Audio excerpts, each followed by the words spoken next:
जब श्री बद्रीनाथ भगवान विश्राम करते हैं, पट जब बंद होते हैं, तो मेरे नारायण के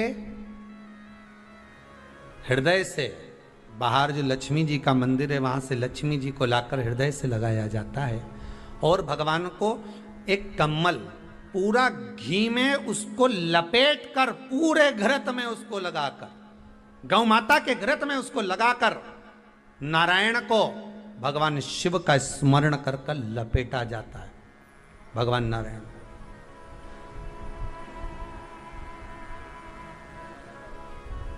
बद्रीनाथ बाबा के मंदिर में दिया घी से भर दिया जाता है, ताले लगा दिए जाते हैं, सब नीचे आ जाते हैं। जब अक्षय तृतीया के समय पर पट खोलते हैं, बाबा का कम्मल घृत से जुड़ा हुआ वैसा कि वैसे ही घृत भरा हुआ, घृत में स्थिरता है, घर में घृत के अंदर लक्ष्मी का भाव आ जाता है।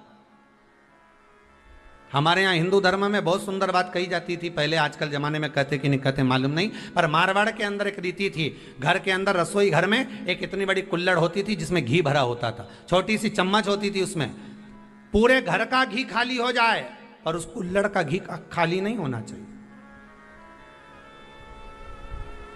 नानी भाई का मायरा सुना है आप लोगों ने?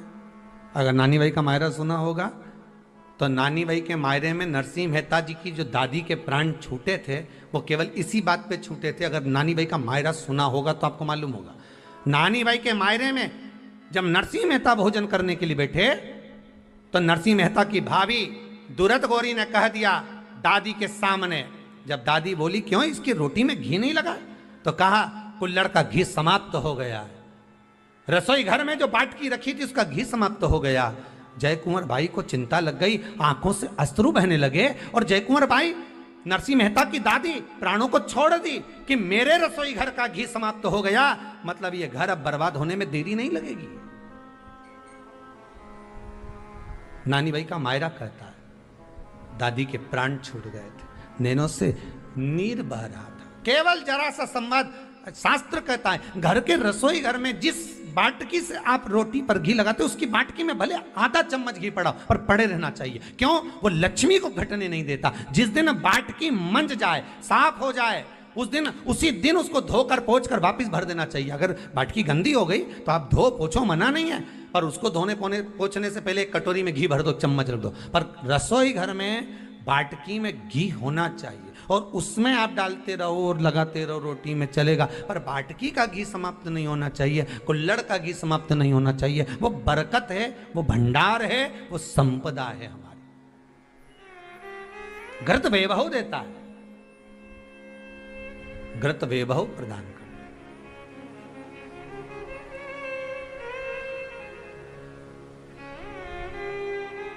घृत वैभवता देता है। कितना सुंदर कहा है। शंकर भगवान के शिवलिंग पर घृत चढ़ाने के बाद आपने दही चढ़ाया शिव जी को, ठीक है, आपने दूध चढ़ाया, जल चढ़ाया, दही चढ़ाया, शहद चढ़ाया, शक्कर चढ़ाई, मिष्ठान चढ़ाया, जो भी आप शिव जी को चढ़ा रहे हो उसमें से केवल एक पदार्थ, एक वस्तु, घी, शंकर के शिवलिंग पर चढ़ाने के बाद में उसी शिवलिंग का घृत, जहां शिवलिंग रखा हुआ है, शिवलिंग जहां रखा रहता है, उस कटी पर उस घृत से हस्त फेर देना चाहिए अपनी मनोकामना कर कर। जो अभिषेक आपने किया है वो अभिषेक का फल भगवान भोलेनाथ कुछ ही दिन में प्रदान कर देते हैं। मात्र उंगली फेर देने पर, घृत पात्र की उंगली, घृत का जो आप अभिषेक कर रहे हो, जल चढ़ा रहे हो, दूध चढ़ा रहे हो, आप पंचामृत सामग्री समर्पित कर रहे हो, आप दुनिया की सारी वस्तु भगवान को दे रहे हो, तो घी चढ़ाते समय जब घी चढ़ जाए, शंकर के शिवलिंग पर घी चढ़ गया, उसकी एक उंगली लेकर शिव मंदिर में जहां शंकर जी पिंडी पर बैठे हैं, उस जलाधारी पर जो शिवलिंग रखा हुआ है, उसके चारों तरफ उस घृत को लगा देना चाहिए अपनी कामना कर कर। महाराज शिव उसको स्वीकार करता है। क्यों? शंकर और पार्वती के मिलन स्थल, माता पार्वती की गोद में भगवान शंकर का जो शिवलिंग स्वरूप विराजमान है, हस्त कमल के अंतर्गत जो भगवान विराजमान है, उसका फल चोगना मिल जाए।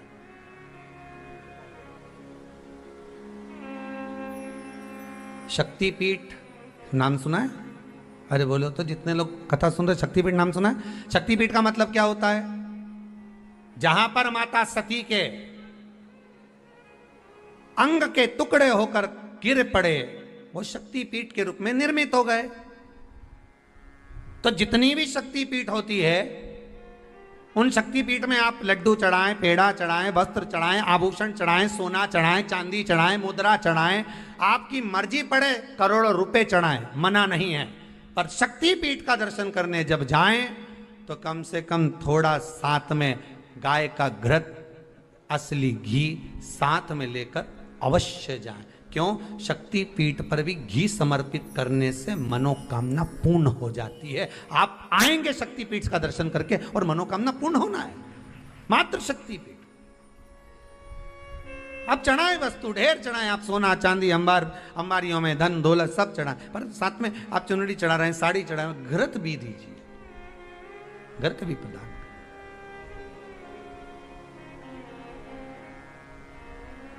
घृत का दान मूल है। धर्म पत्नी से संतान नहीं, औलाद नहीं, बड़े दुखी है, बड़े दुखी।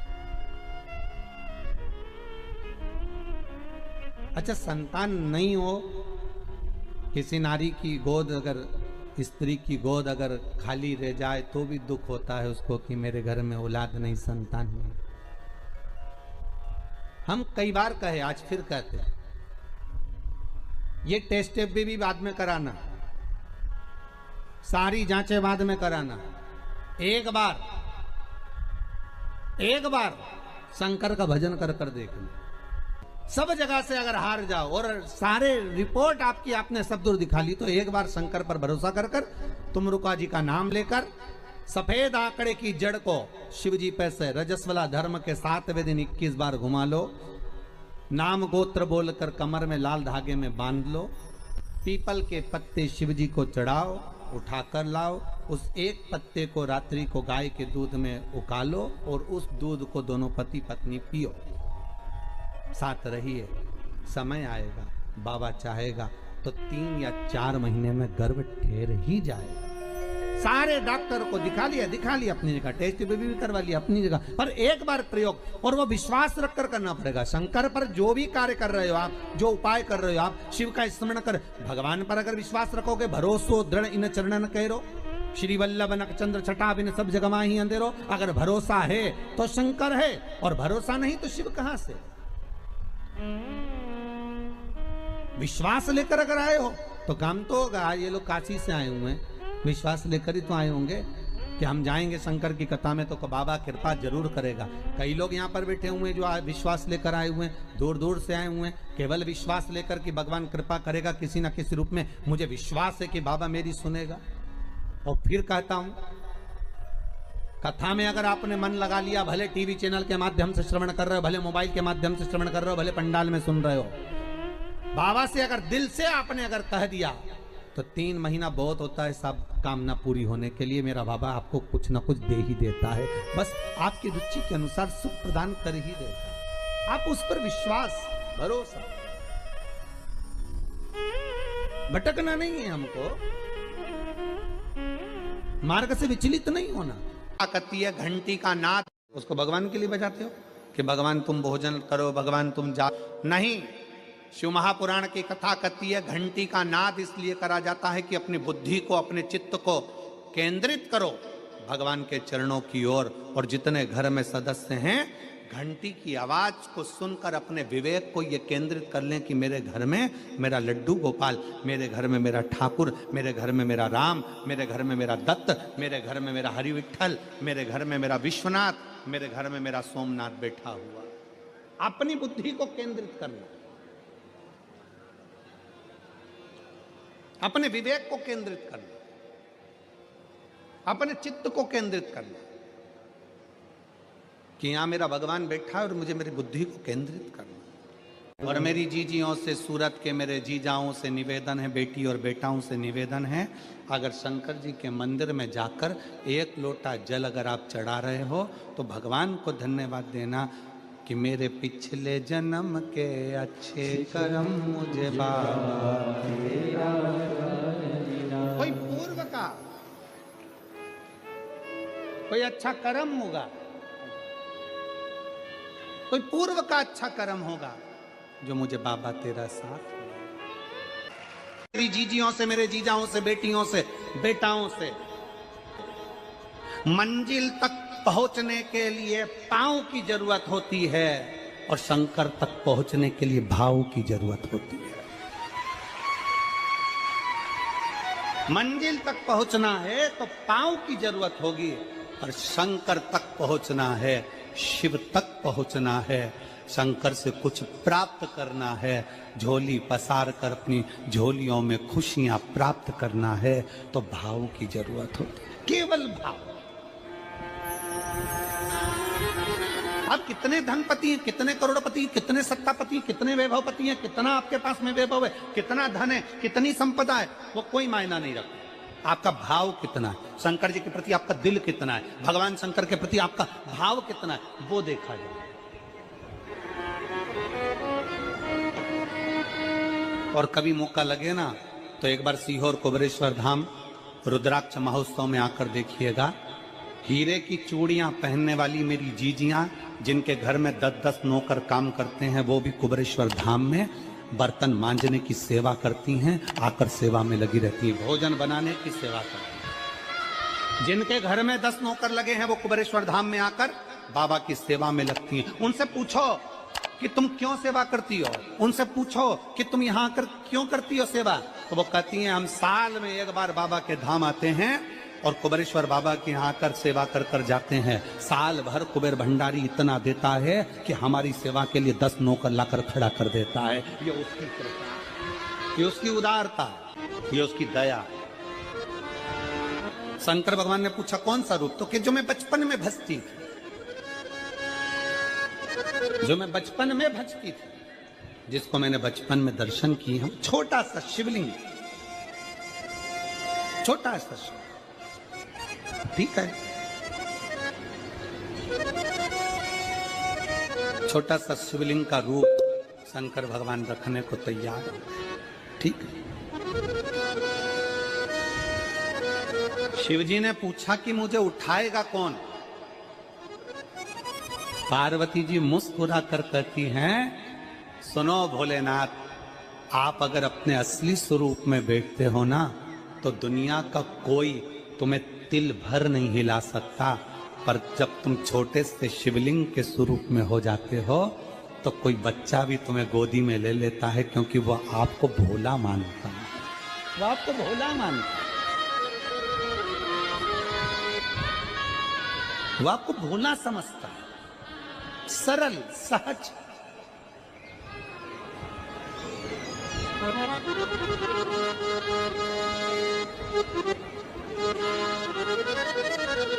बहुत बड़ा दर्शन का फल है। शंकर भगवान की मूर्ति से दर्शन करने से ज्यादा बड़ा दर्शन का फल है शिवलिंग का दर्शन करना। स्वप्न में शंकर भगवान की मूर्ति को देखना, जटाजूट बांधे हुए शंकर जी को देखने से बड़ा फल है शंकर के शिवलिंग का स्वप्न में दर्शन करना। अगर सपने में किसी को शंकर का शिवलिंग दिखता है, सपने में कोई अपने घर से पानी चढ़ाने शंकर को जा रहा है, मैं लोटा भर के जल चढ़ा रही हूं, सपने में दिख रहा। और कई कई ऐसे भी होते हैं जिनको सपने में दिखने की जगह वो सपने में चल भी देती है।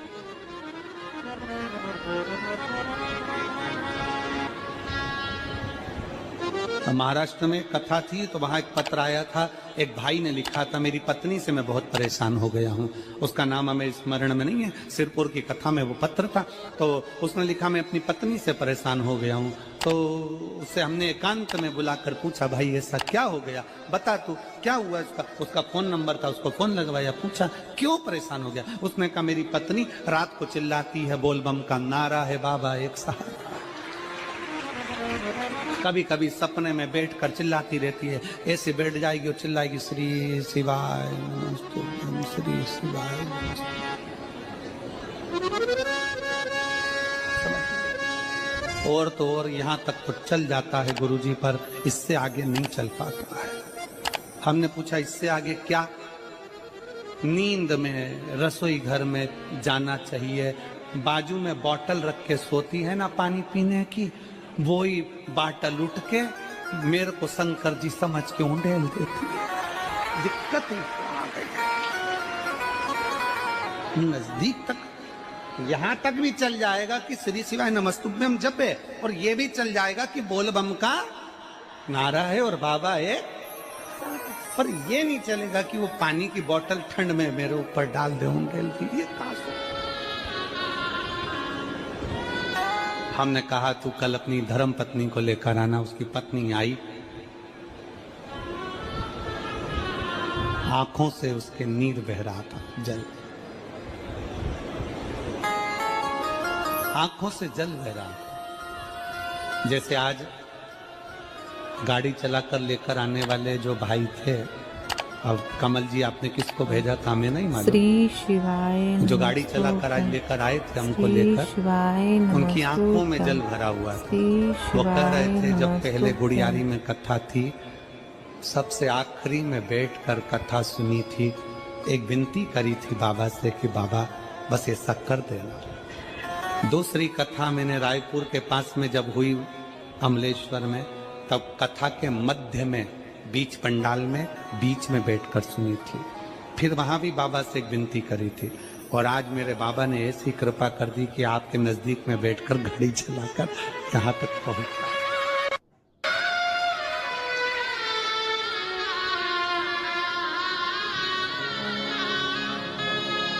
शिव कृपा। गाड़ी चलाते चलाते उनकी आंख में जल था, तो हमने उस दीदी से पूछा, जीजी तुम रो क्यों रही हो, ये बता, रोने का कारण क्या है?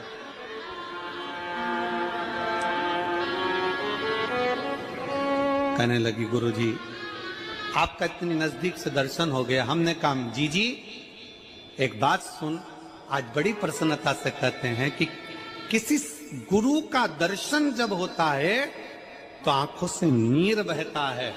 भगवान से प्रार्थना करना कि एक बार उसका दर्शन हो जाए तो हमारी जिंदगी उसकी हो जाए, उसका दीदार। कितनी आतुरता थी मेरे राम जी की।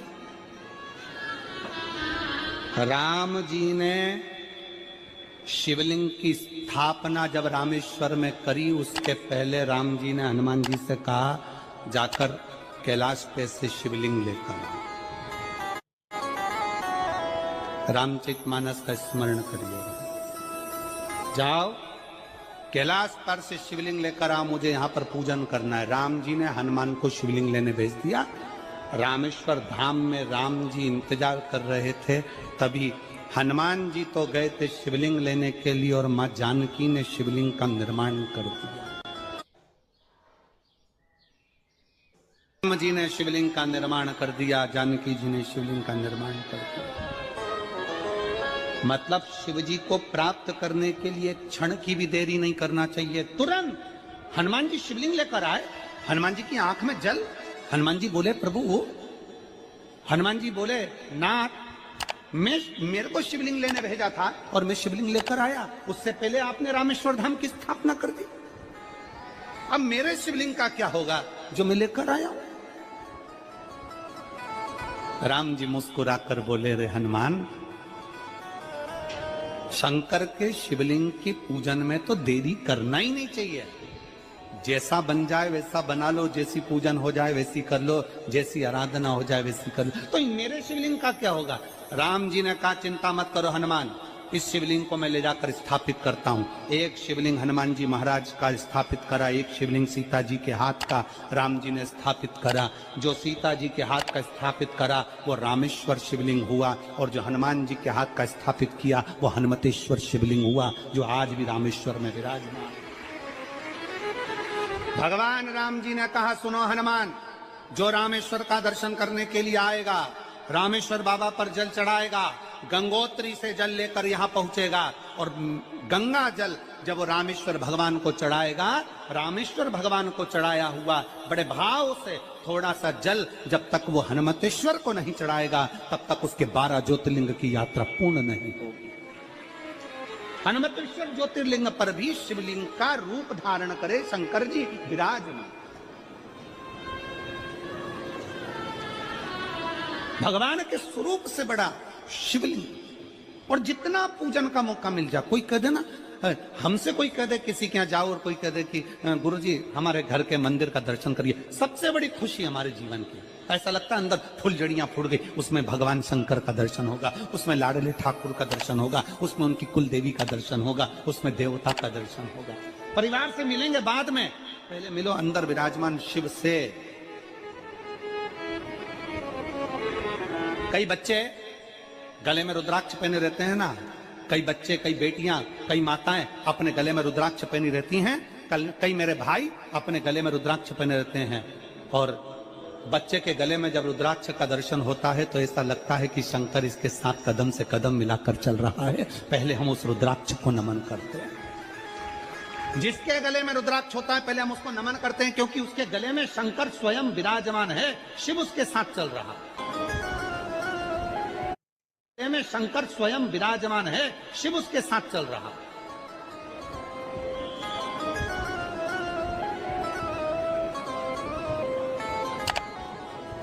शिव उसकी साक्षी दे रहा है।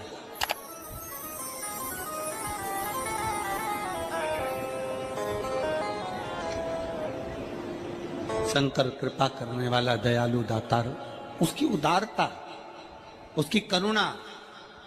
एक पत्र है,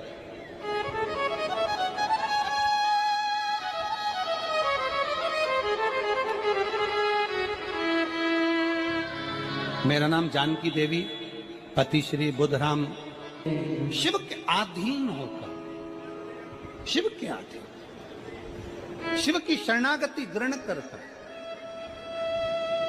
शंकर की, हम शिव के अधीन होकर क्या देगा शिव, क्या प्रदान करेंगे भगवान शंकर? मेरी जीजियों, मेरे जीजाओं, मेरी माताओं, मेरे भाई, मेरी बहनों, मेरी बेटी और बेटाओं, जो ये तुम्हारे पास में आकर कोई टॉफी बांट देता है, तुम्हारे पास आकर कोई पानी बांट देता है, तुम्हारे पास आकर कोई बिस्कुट बांट देता है, बाहर जाते जाते कोई खिचड़ी बांट रहा है, कोई चावल बांट रहा है, कोई सांबर बांट रहा है, कोई पूड़ी बांट रहा है, कोई सब्जी बांट रहा है, उस व्यक्ति का नंबर भी लेकर रखो और पूछना कि 3 महीने में तूने जो रायपुर में किसी का मुंह झूठा कराया था, तेरे को 3 महीने में बाबा ने दुगना चौगना दिया कि नहीं दिया। उससे पूछना कि उसने प्रदान किया कि नहीं किया। वो शिव है, शंकर है। अपना रूप बदल लीजिए, शंकर भगवान अपना रूप बदल लो। शिव जी शिवलिंग की आकृति, पार्वती जी से पूछ रहे मुझे उठाएगा कौन? शंकर भगवान से पार्वती जी कर रही हैं, अगर आप स्वरूप में रहेंगे तो कोई नहीं उठाएगा, पर आप शिवलिंग की आकृति में आ गए तो कोई भी उठा ले।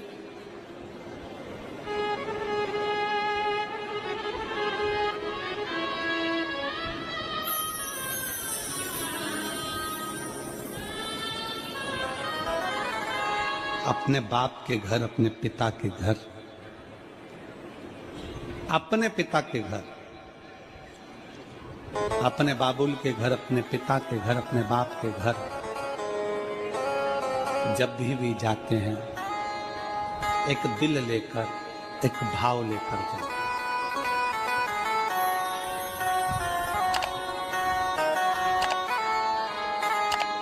और ध्यान देना,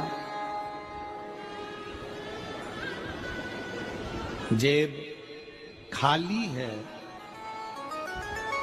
जेब खाली है, फिर भी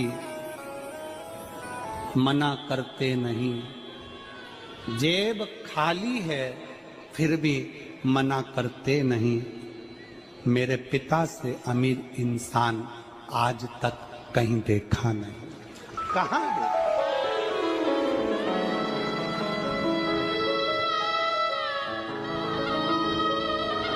उसमें पानी है, वो धीरे धीरे डॉक्टर बोल रहा है सूख जाएगा। अब डरने का विषय नहीं। शिव तत्व कहीं समस्या खड़ी हो जाए, कहीं बहुत विकट समस्या है और कोई हल ना मिल रहा हो, तब जिस शिव मंदिर में आप आराधना करने जाते हो, पूजन करने जाते हो, अर्चना करने जाते हो, उस शिव मंदिर के पास में कहीं बेलपत्री का वृक्ष श्री ढूंढो। शिवाय नमस्तुभ्यम। और उस अगर बेलपत्री वीडियो के अच्छी वृक्ष लगी के हो तो नीचे वीडियो को लाइक करें, केवल चैनल को आप सब्सक्राइब जाकर करें। धन्यवाद। एक मूंग का दाना या एक चावल